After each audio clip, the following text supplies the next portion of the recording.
Welcome to Sweet Life Beat Life. We hope this video helps. In this video, I will show how to unlock 2012 Kia Optima without a key step by step. Start by confirming the car is parked legally and turned off to avoid hazards. Put on gloves and work in daylight when possible. Keep a phone handy and consider calling a friend or locksmith if unsure. Use simple, non-damaging methods first and stop if tools or techniques risk breaking glass or damaging seals. Begin with a soft wedge to open a gentle gap without scratching paint or bending seals. Insert the wedge near the top corner and ease it in slowly until you can slip in a long reach tool. Guide the tool to the interior lock button or handle and unlock the door carefully.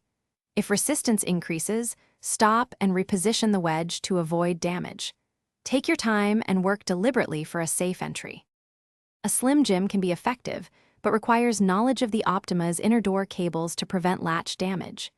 If you try improvised tools like a shoelace or hanger, do so gently and expect mixed results.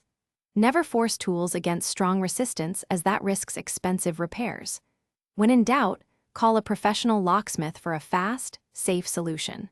Prioritize preservation of electronics and weather seals during any attempt. Thanks for watching. Consider subscribing if we helped you.